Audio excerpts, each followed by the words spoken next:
On the soil of Burkina Faso, poverty and helplessness had been spreading like a curse for decades.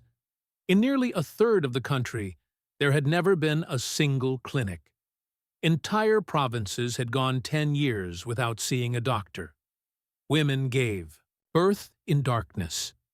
Children died of common fevers. The elderly took their final breaths without ever receiving medical help. This wasn't just poverty. It was abandonment. President Ibrahim Traoré faced the brutal reality.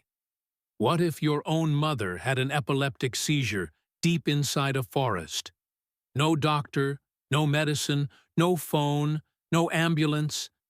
Such a death wasn't destiny. It wasn't misfortune. It was a national crime. That's when Traoré decided this misery could no longer be tolerated. He redirected a $60 million national emergency fund, money usually reserved for post-war recovery, famine relief, or debt payments, into something completely different. Instead of palaces or weapons, he ordered buses. Not passenger buses, but mobile hospitals. The project was called the First Light Mission. Its goal was simple: to reach the unreachable. These buses would run on solar power, be stocked with medicine, equipment, and nurses, and drive into villages where people thought healthcare was only a dream. His closest advisors objected. They warned the borders were unsafe, the treasury was weak, and this was no time for risky experiments. But Traoré's answer was firm. You ask me what is necessary. I ask you, what is sacred? We have invested in guarding borders, but not in guarding lives. We have bought radars, but not thermometers. A nation without clinics is not a nation. It's a graveyard. Silence filled the presidential hall. No one dared respond. His voice carried no anger, only conviction. That was the turning point. Within a week, the Ministry of Transport received an extraordinary order. 220 old buses, rusting in scrap yards for years, must be brought back to life. Some hadn't moved since 2015. Some had no engines. Others were stripped for spare parts. But the president's command was clear: rebuild every single one into mobile hospitals. We don't have time to wait for imports. Children won't. Survive the wait. Use what we have. Turn death into life. Engineers worked day and night. The old seats were ripped out and replaced with steel compartments for medical safety. Floors were reinforced to carry surgical equipment. Shock-resistant LED operating lights were installed on the ceilings. Refrigeration units were fitted to store insulin, blood, and vaccines. Compact lab drawers opened with kits for malaria, blood pressure, and transfusions. And the power? Each bus was fitted with solar panels charging advanced lithium batteries, enough to run for 7 days straight, even in remote forests and deserts with no electricity.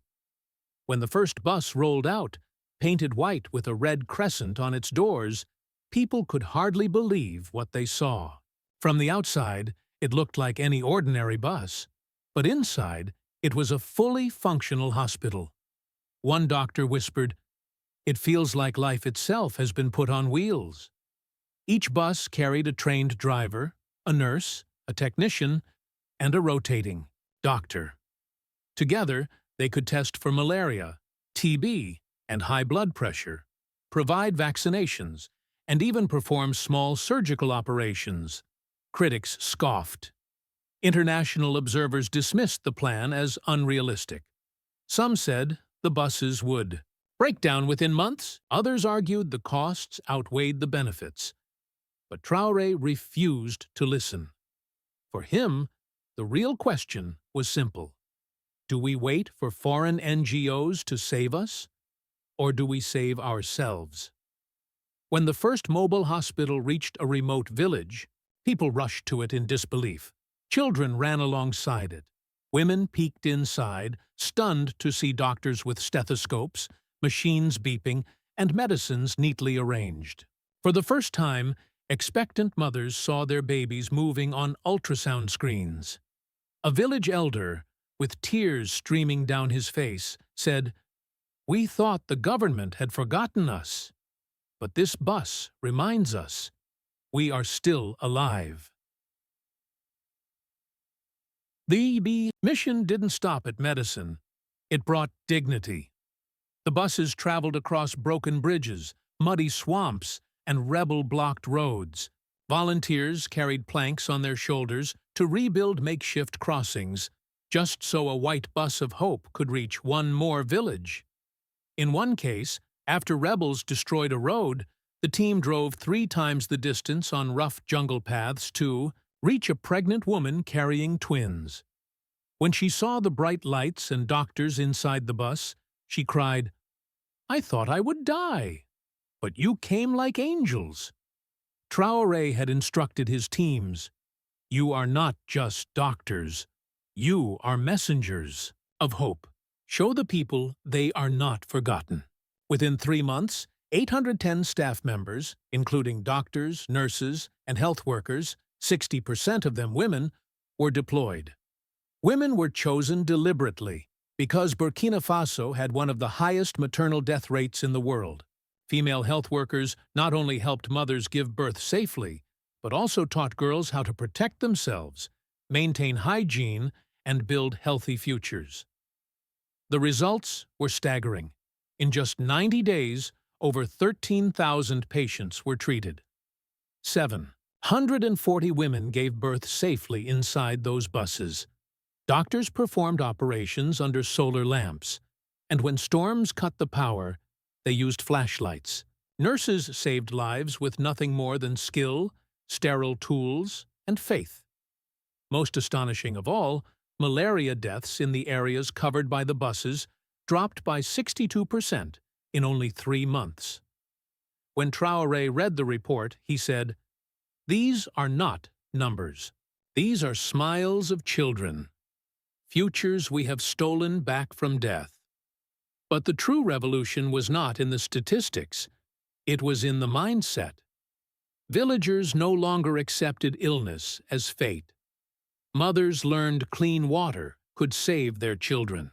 Boys stopped putting engine oil on wounds and started using disinfectants.